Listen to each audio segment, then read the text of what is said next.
Pero, of course, mabalik kay Enzo and Mimi. Kasi ang dami ring push and pull dyan, Miss Clar, di ba? Sa kanilang, Oo. na hindi niya rin talaga agad binibigay. Matagal.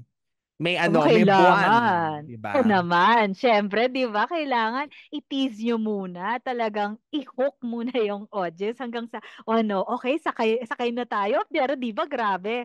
Kailangan pa may pagdaanan. Ganyan naman talaga. Para mas invested, di ba? At Mhm. saka, parang na-earn nila. Correct. Favorite plotline ng Enzo Mimi for you? Any, that you can remember? Ang totoo niyan, moments lang. Si Enzo, I really appreciated for him bringing so much hotness and kagwapuhan sa show. In fairness kay Richard naman nga Yes. talaga at that time.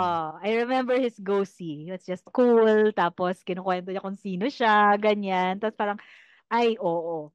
There's something. Ano siya eh, guwapo and magnetic ang di ba? And the camera loved him.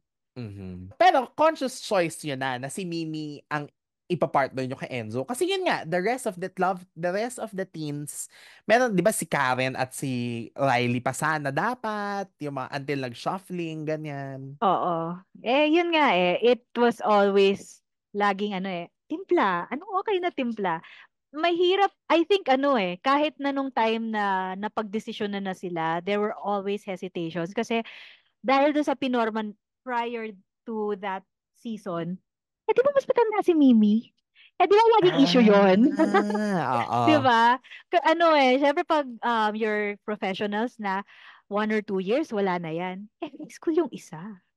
College Mhm. yata yung isa. Medyo parang, alam mo yung slightly binura namin yung parang from close-up, natin, wag natin masyadong paalala sa kanila yan. Kasi teen di ba? It's always parang ang laking issue. So, Oo. yun yung parang challenge dun sa pairing Mhm. na yun.